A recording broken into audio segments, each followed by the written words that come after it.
स्वागत है आप सबका प्रभु कथा में।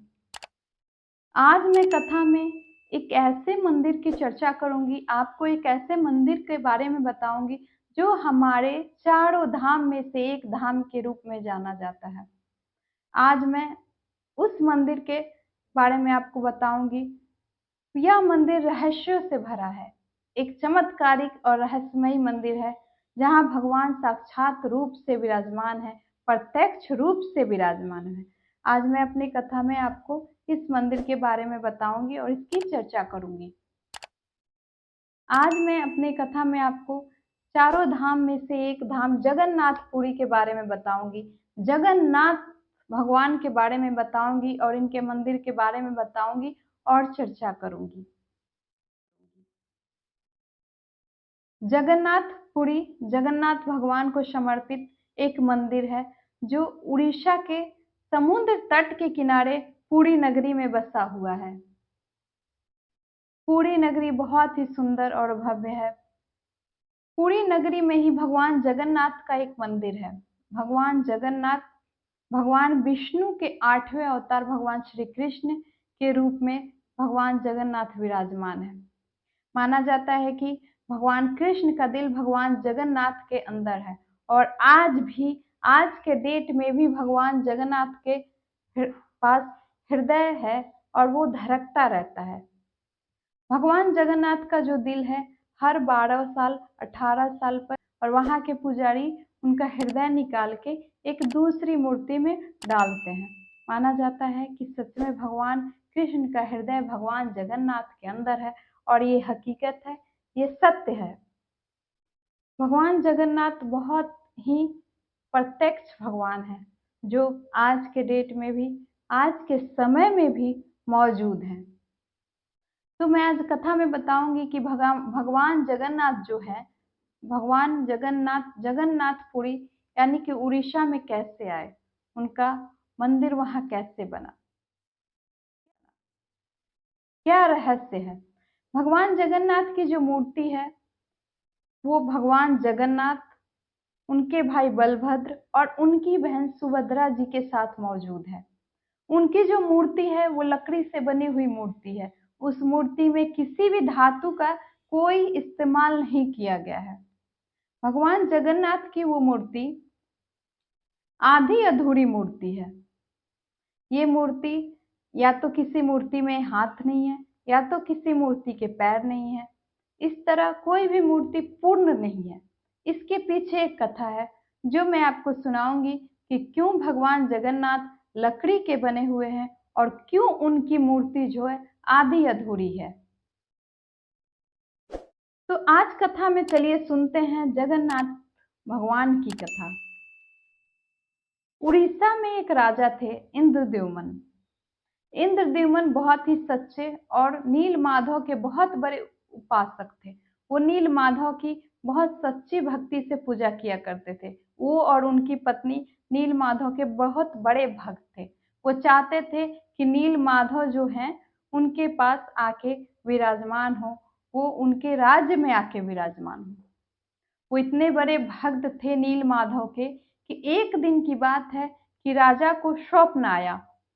नील माधव भगवान उनके स्वप्न में आए और उन्होंने कहा कि समुद्र के किनारे एक लकड़ी तैर रहा है, तुम जाओ और वो लकड़ी उठाकर लाओ और उसी से मेरी कुछ मूर्तियां बनाओ।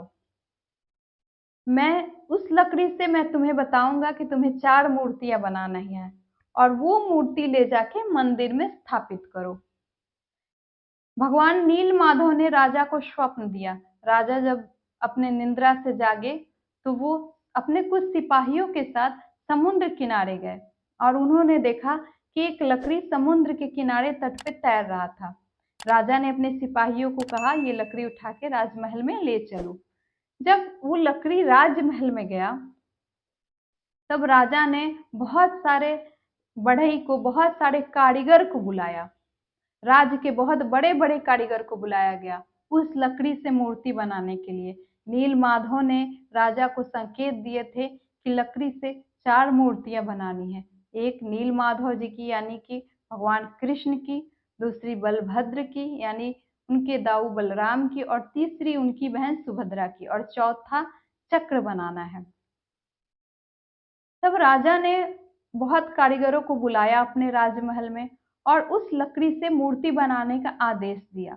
बहुत सारे बड़े बड़े कारीगर आए, लेकिन उस लकड़ी से मूर्ति नहीं बना पाए, क्योंकि उस लकड़ी पे किसी भी छेनी हथौड़ी का उपयोग नहीं हो पाता था, क्योंकि जब भी कोई उससे मूर्ति बनाना चाहता था, उससे मूर्ति नहीं बन पाता था, क्योंकि वो लकड़ी कट ही नहीं रहा था। अब राजा परेशान हो गया। इतने में एक बुजुर्ग व्यक्ति वहां आए, जो एक बढ़ई थे। वो बुजुर्ग कोई और नहीं थे, वो तीनों लोकों के सृजनकर्ता भगवान विश्वकर्मा थे, जो भगवान नीलमाधव की मूर्ति बनाने के लिए राजा के पास वृद्ध व्यक्ति का रूप धारण करके आए थे। तो भगवान विश्वकर्मा जो वृद्ध व्यक्ति के रूप में, बढ़ई के रूप में राजा के पास आए थे, उन्होंने राजा से कहा, मैं इस लकड़ी से मूर्ति बना दूंगा, मैं इस लकड़ी से मूर्ति बनाने के लिए तैयार हूँ, लेकिन मेरी एक शर्त है। मुझे 21 दिन का समय चाहिए और मुझे एक घर चाहिए, एक कमरा चाहिए जिसमें मैं ये मूर्ति बनाऊंगा। लेकिन जितने दिन मैं ये मूर्ति बनाऊंगा, दरवाजा बंद रहेगा और मैं उस बंद कमरे में ये मूर्ति बनाऊंगा। जब तक मैं मूर्ति ना बना लूं, कोई भी उस दरवाजे को नहीं खोलेगा। वो दरवाजा जब तक मूर्ति ना बन जाए 21 दिन के अंदर, तब तक वो दरवाजा नहीं खुलेगा। मेरा ये शर्त है। राजा ने उस वृद्ध व्यक्ति की शर्त मान ली, उस बढ़ई की शर्त मान ली, और विश्वकर्मा जो है लकड़ी को लेकर रूम के अंदर, कमरे के अंदर चले गए मूर्ति बनाने के लिए।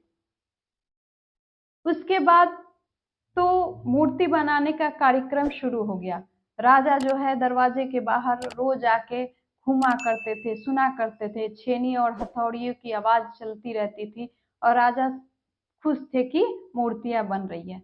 जब 14 दिन पूरा हुआ, तो उस कमरे से जो है आवाज आनी बंद हो गई। जब आवाज आनी बंद हो गई, तो राजा और उनकी पत्नी थोड़ा परेशान हो गए। उन्हें लगा वृद्ध व्यक्ति जो है, बढ़ई जो है, काफी दिन से बिना कुछ खाए पिए मूर्ति बना रहे हैं। हो सकता है कि भूख और प्यास से वो बीमार पड़ गए हो। तो वो काफी परेशान हो गए, और रानी जो है इतनी परेशान हो गई कि वो राजा को कहने लगी कि दरवाजा तोड़ दीजिए, और दरवाजा तोड़ के देखिए कि कहीं बुजुर्ग बढ़ई की तबीयत खराब ना हो गई हो। यह कह के रानी ने राजा को कहा कि आप दरवाजा तोड़ के देखिए। राजा ने, अब राजा से रहा नहीं गया, क्योंकि वो सोच में पड़ गए कि जरूर कोई बात है, इसलिए किसी भी चीज की आवाज अंदर से नहीं आ रही है, आवाज आनी बंद हो गई है। अब क्या किए राजा ने, क्या किया कि वो दरवाजा तोड़ दिया। जैसे ही दरवाजा टूटा, राजा ने देखा वहां पे कोई भी व्यक्ति नहीं था। वहां पे जो बढ़ई थे, बूढ़े व्यक्ति थे, वो गायब हो चुके थे, और 3 मूर्तियां वहां पे थी। 3 मूर्तियां थी जो आधी अधूरी रूप में थी। 3 मूर्तियां बनी हुई थी, लकड़ी की मूर्तियां, जिसमें या तो हाथ नहीं थे या पैर नहीं थे।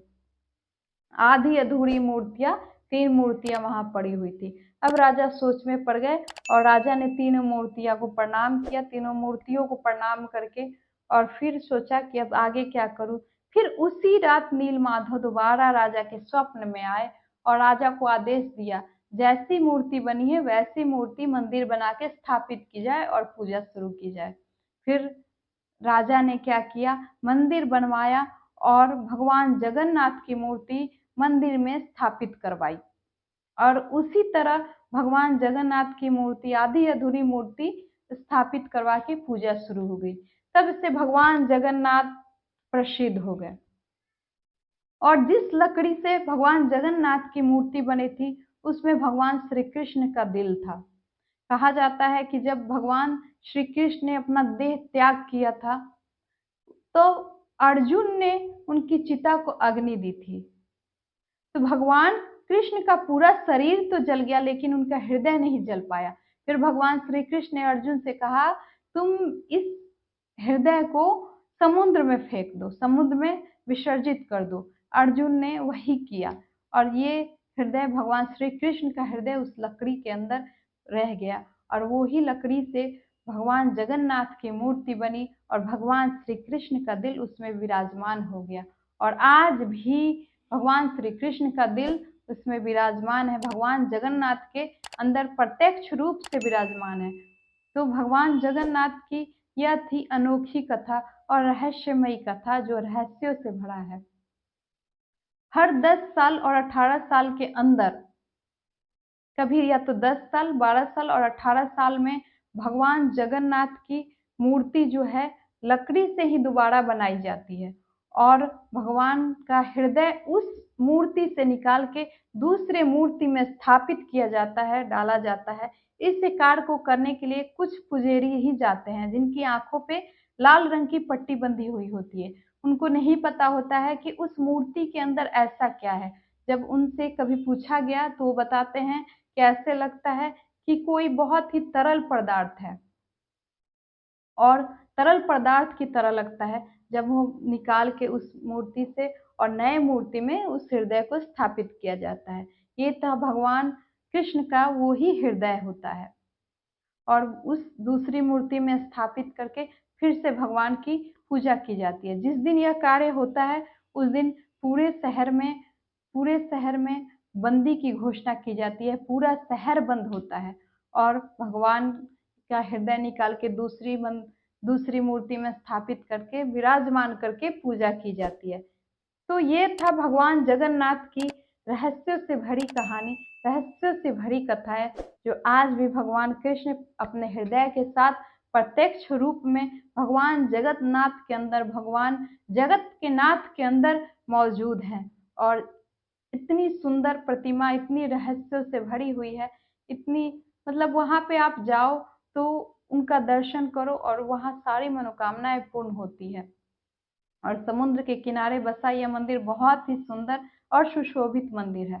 तो आपको जब भी मौका मिले, आपके पास जब भी समय हो, तो भगवान जगन्नाथ का दर्शन जरूर करें, भगवान जगन्नाथ का दर्शन अवश्य करें। तो ये थी आज की भगवान जगन्नाथ की कथा।